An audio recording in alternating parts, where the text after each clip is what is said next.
Ah, Tay, kanina pa po ba kayo dyan?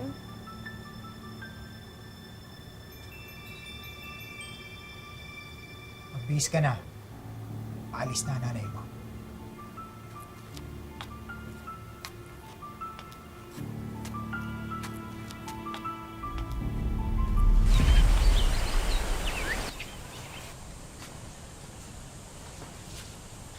Nay, Nay, huwag niyo naman po kami iiwan. Anak, hindi ba nga napag-usapan na natin ito? Alam niyo naman kung bakit ko ginagawa ito, di ba? Para sa pamilya natin, di ba? Wala naman kayong umiyak. Lalo kung nahihirapan yan eh. Sandali lang ito. At saka isa pa, siya naman ang tatay niyo, oh. Siya naman mag-aalaga sa inyo habang wala ako. Malis ka na, baka mahuli ka pa eh. Giselle, paalisin mo na nga nanay mo. Nay, sige na. Mag-iingat kayo, ha? Mag-iingat kayo. Ikaw rin, Nay. Alagaan mo yung mga bata, ha? Hindi mo pababayaan yan. Nay! Nay! Nay! Ano yan? Pasok na. Pasok na sinabi. Hoy, kayo ha. Kung ayaw niyo mapuluhan sa akin. Pasok! Sinabi na pasok eh! Ate! Pasok!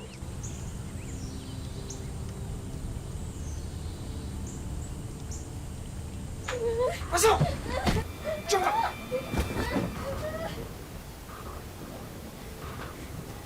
Barmea, hindi ka ha? Gusto mo masaktan sa akin?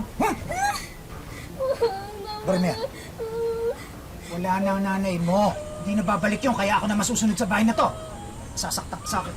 Hindi mapanatag ang kalooban ni Delia na iwanan ang mga anak sa piling ni Raul.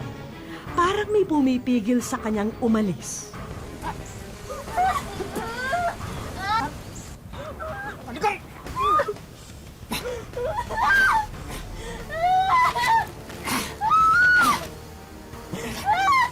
Ano ka? Asan ang tatay niyo, ha? Ang ating niyo! Tumawag kayo ng barangay! Dali! Bilis! Saan?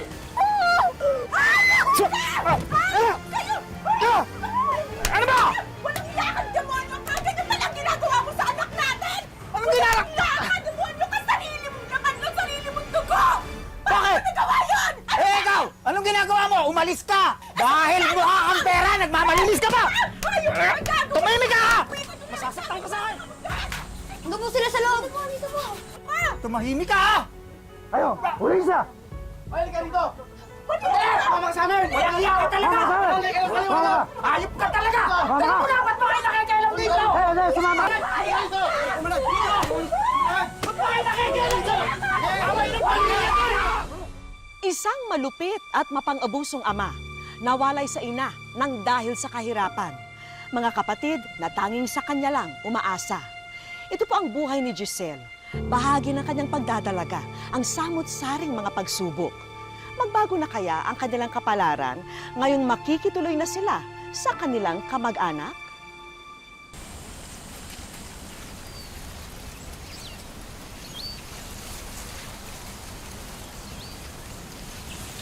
Ay, saan po ba tayo pupunta? Sa Auntie Marisa niyo, doon muna kayo titira.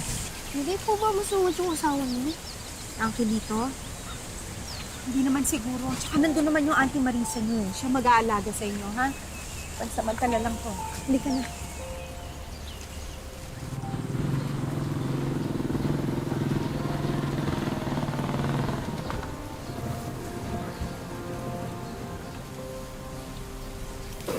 Kuya, salamat.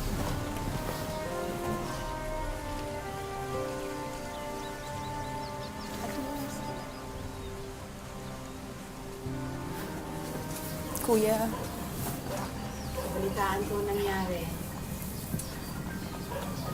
grabe talagang ginawa niya sa mga anak ko. Lalo na dito kay Giselle. Ate, pasensya na, pero ihahabilin ko na lang muna yung mga bata dito, ha? Sa inyo ni Kuya. Sige, huwag kang mag-alala. Kami naman ang bahala sa kanila. Nay, Yan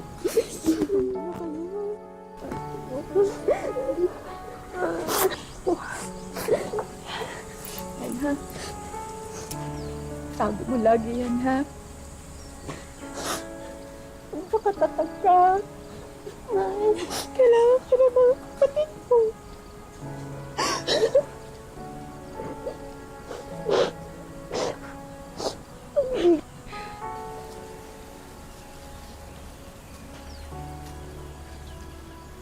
Ate, salamat ha. Kayo na muna bahala sa mga anak ko ha. At saka hayaan niyo pag nakabawi na ako dun sa abroad, mapapadala ako para sa inyong lahat. Mag-alala ako nang bahala sa mga bata. Iingat ka doon. Huwag ka mag-alala. Ako nang bahala sa mga pamangkin ko. Salamat. Sige, sige. Sige na, mag-ingat ka. Sige na, sige na. Kuya, salamat ha. Ingat ka Ingat doon, ha?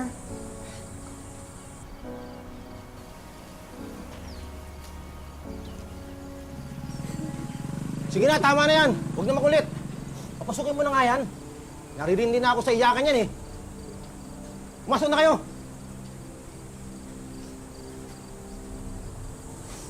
Tumahan na nga kayo, ha?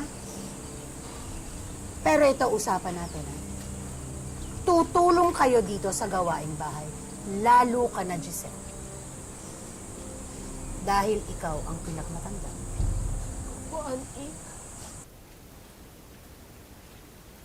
Giselle! Giselle! Hanggang ngayon, naglalaba ka pa rin? Sobra ka namang bagal!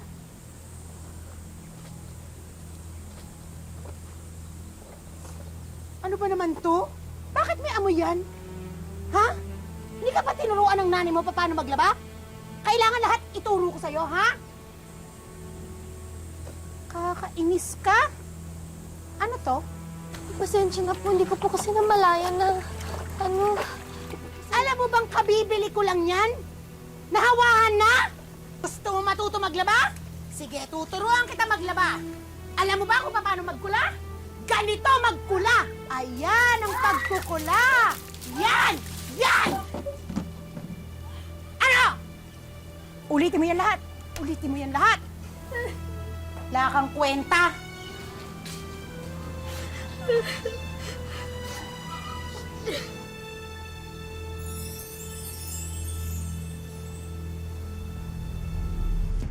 Wish ko lang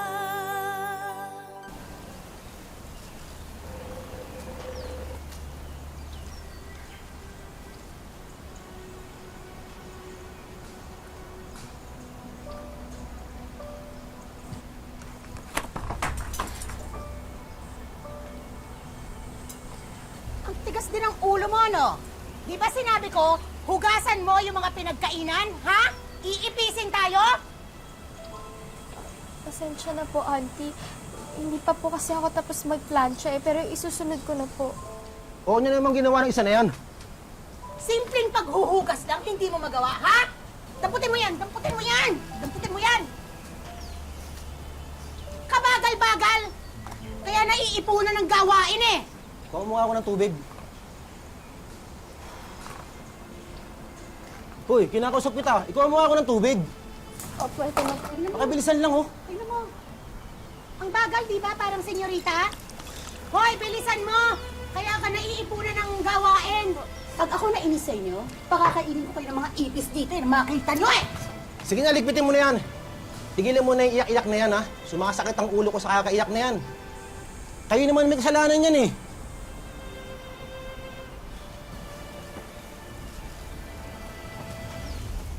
Ang tinitiis naman ngayon ng magkakapatid ay ang pag-aalipusta ng kanilang tiyahin.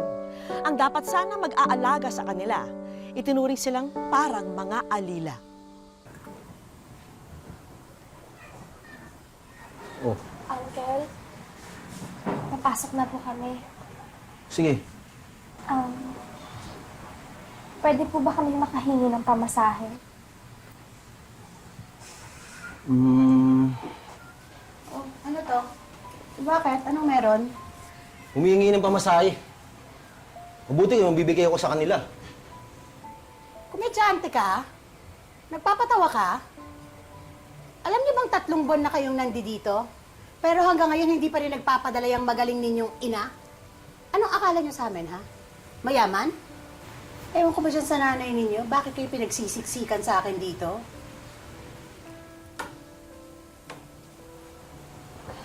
Sige po, mauna na po kami.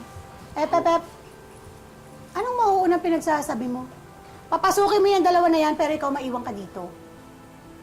Po? Oo, dahil tutulungan mo ako maglinis ng bahay.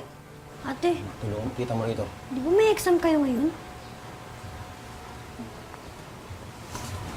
Sige na, mauna na kami.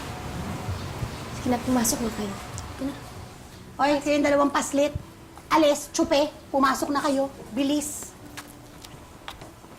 O ikaw, damputin mo to, lagay mo to doon. Magpapahinga lang ako sandali.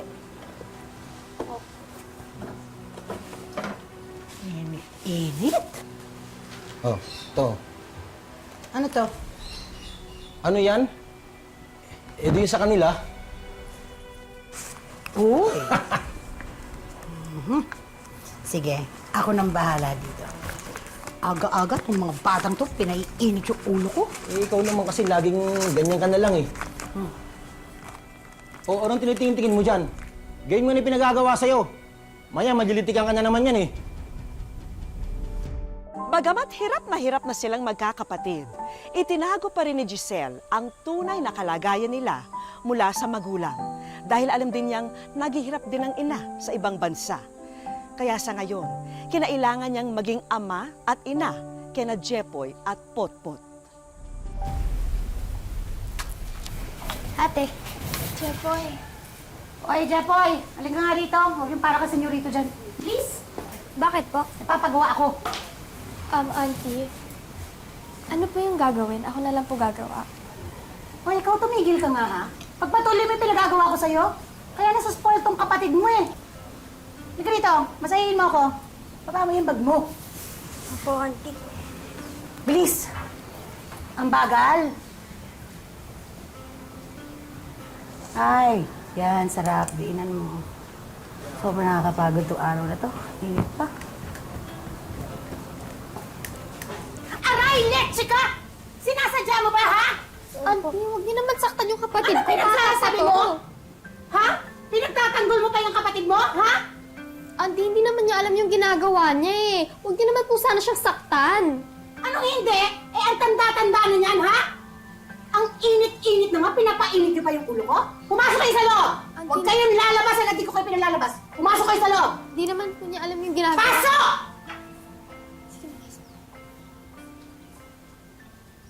Mga sagot pa to? Ate, di ko na kaya. Gutom na ako. Kaya mo yan. Sige na, tapusin niyo na yung assignment niyo. Sayang pa man din yung grades niyo, tataas. Ako rin, ate. Gutom na rin ako.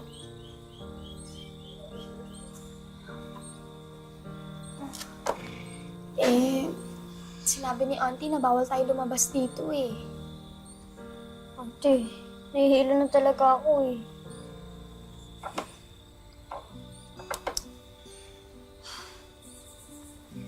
Okay, sige. Gagawa ko ng paraan pero kailangan niyo muna tapusin yung homework niyo. Okay? Opo.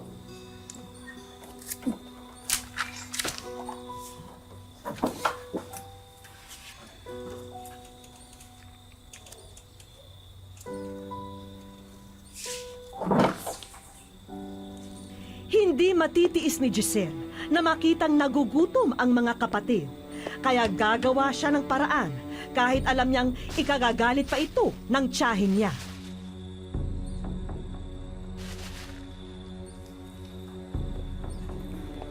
Ate, eto. Kain na. Ito, kainin mo. Pasensya na. Ito na yung nakuha ko. Sige na, kumain na kayo. Tapos matulog tayo pagkatapos kasi maaga pa ang gising yung bukas, ha? Sige, ito pa. Hati kayo.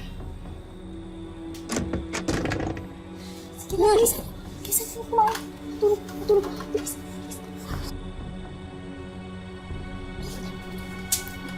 Ako dito naman.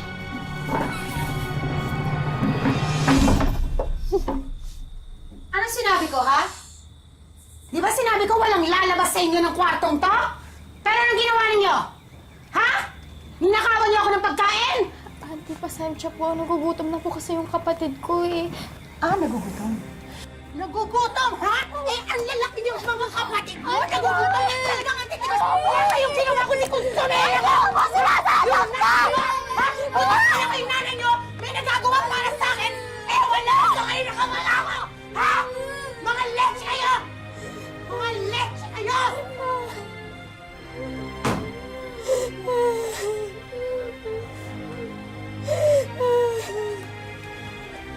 Ate! Ate! Ate! Nabama ko na kami. Nagisali na. Ate! Ayoko na dito. Umalis na tayo dito.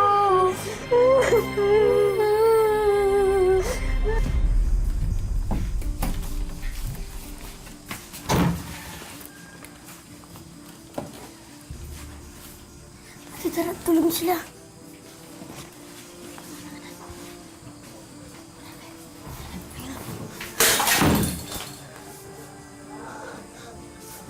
Ate, sige na. Sige na, puput. Giselle?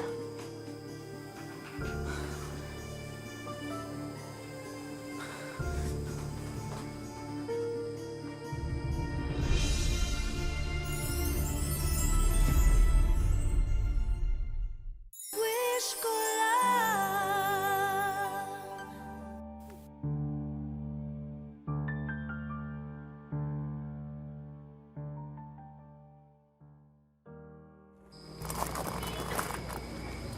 Gutom na ba kayo? Ha? Gutom na po Talaga, kami. ha?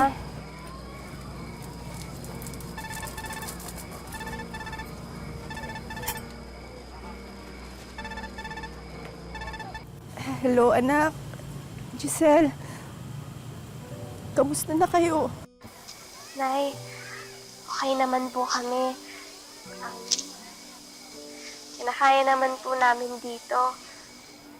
Anak, pasensya na ha. Kasi wala naman ako alam na ibang bahay na pwede niyong tirhan sa ngayon. Kaya dyan ko lang kayo iniwan. Pero, pansamantala lang naman to ha? Hayaan mo, anak. Pagbalik ko, babawi ako. Sana.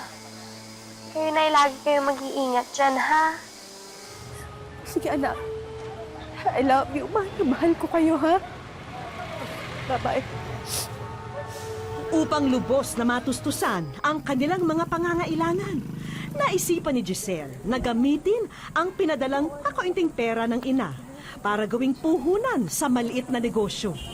Ito ba yung dalaga sinasabi mo sa akin, Eric? Oo, siya yun. Hello po, Aling Doray. Gusto niyo po ba ng barbecue? Hindi. Nakita ka kasi nitong kaibigan ko si Eric. Baka gusto mo raw kung sumali sa beauty contest. May potential ka. Ako po, Aling Doray. Wala po akong hilig sa ganyan. Ano ba kayo? At saka, sa itsura kong to, pwede ako sa ganun. Parang hindi naman ata pwede. Gusto mo akong bahala sa'yo. Gown mo, pag may makeup, akong bahala dyan. Kapag nanalo ka, may cash prize naman to. Makakatulong sa inyo to. Di ba? Ate, sayang yun. May premyo. Sige na, ito naman subok lang. Malay mo, 3,000 dito, sayang din.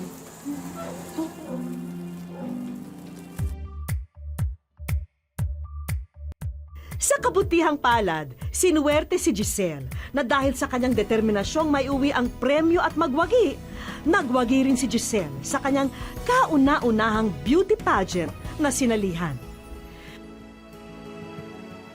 Yung nanalo ka sa contest? Salamat nga sa Diyos dahil may pangkasya tayo sa susunod na linggo. Mukhang uulan na ata. Ate, umaambon! Sige, sumilong kayo! Dali tayo! Dali! Dali kayo!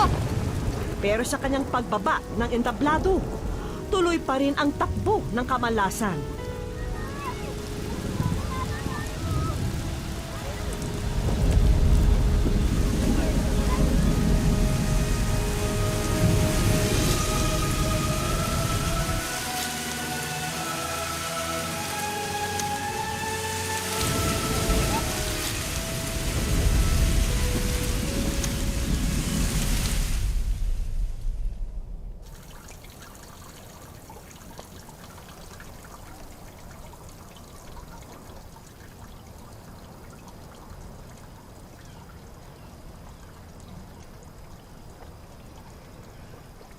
Jepoy, Pot-Pot, gising na.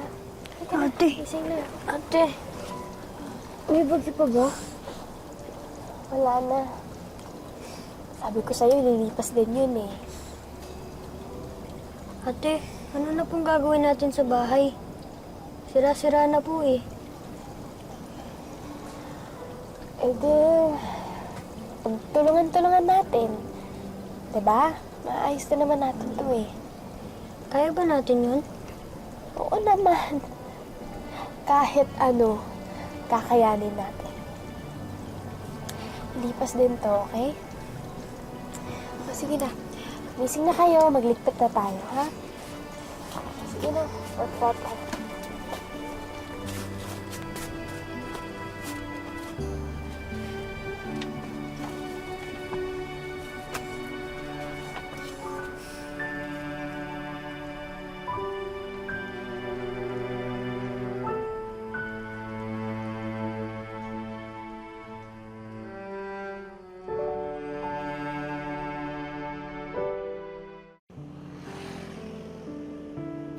Dinayo namin ang Barangay Bulhaw, Labo, Camarines Norte para kamustahin ang magkakapatid na Giselle, Jeric at Raymark. May time po na dumarating sa point na parang hindi ko na kaya, parang yung feeling na suko na po kami. Si mama po, nasa ibang bansa po nagtratrabaho sa Qatar para mapag-aral po kami, tapos yung pangangailangan namin araw-araw. Pero si papa po, wala po siya. Hiwalay na po sila. Mahirap daw pagsabayin ang pagiging anak at magulang. Pero batid ni Giselle na ito na ang kapalarang kailangan niyang tiisin ngayon. Mahirap po, sobrang hirap, pero kinakaya ko naman po kasi para rin naman po yun sa amin.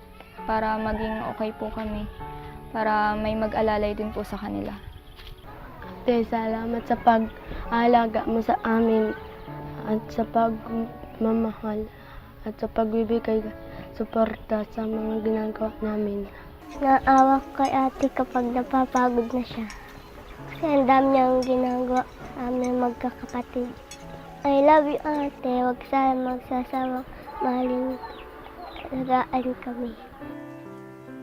Pero malinaw sa magkakapatid na anumang ihain sa kanilang pagsubok, hindi raw nila pababayaan ang kanilang pag-aaral. Pangarap po kasi ni mama para sa akin na mapagtapos po ako ng pag-aaral. Para dumating daw po sa point na, sa time na, makahanap ako ng magandang trabaho para makaahon kami sa hirap. Pabili ng isaw. Ilan po? Ilan lahat? Nasa wish ko lang.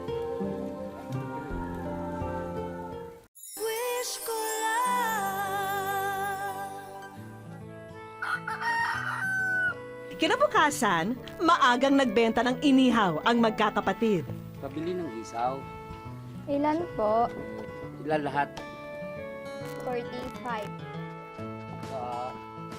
At nakabuena mano kaagad sina Giselle. Wish ko lang po. Nasa wish ko lang.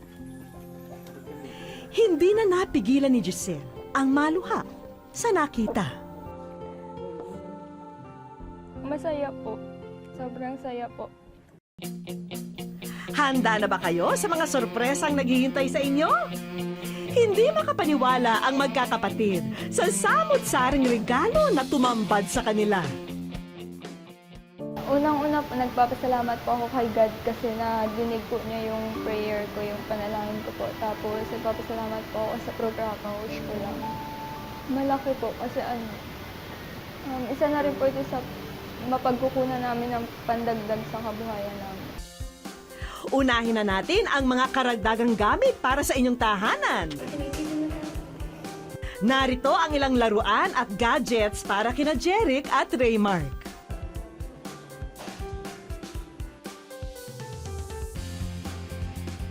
At dahil Hunyo na sa susunod na buwan, sagot na rin namin ang mga gagamitin nyo sa pasukan. Malaking tulong po ito para sa amin kasi hindi na po namin bibilihin. Magiging dealer na kayo ng meat products na ito. At may food cart din na bagong pagkakaabalahan. Pagsisigapan po namin itong pagtulong-tulungan ang kapatid para mapalago at mapaunlad po namin ito. Pero ang pinakaasam niyong makapagtapos ng pag-aaral, abot kamay na. Dahil may regalo ang munisipyo ng Labo para sa inyo. Bibigyan ka namin ng scholarship ng munisipyo para ikaw ay makapag-aral ng college. Pagdating naman sa allowance, I will personally give you my personal money para ito magamit mo sa iyong pagpasok sa iyong eskwelahan. So all of you, kayong tatlo, I can assure you na matutulungan namin kayo para makapag-aral at makapasok sa eskwelahan. Para sa akin, sobrang mahalaga po nito sa akin kasi tungkol po ito sa education ko. Yung makakapag-aral po ako ng maayos, tapos may sosuporta po sa akin sa pag-aaral. Yung hindi na po masyadong mahihirapan si mama para mapag-aral kami. Kasi para sa akin po, ang edukasyon ay napakahalaga po sa buhay namin. Ito po yung, yung kayamanan na hindi makukuha ng ibang tao. Huwag po tayong magpakulong sa lungkot ng kahapon. Harapin natin ang bawat araw na puno ng pag-asa, sipag at tiyaga nang sa gayong dumating din sa atin ang biyaya. Maraming salamat po mga kapuso. Ako po si Vicky Morales at ito ang wish ko lang.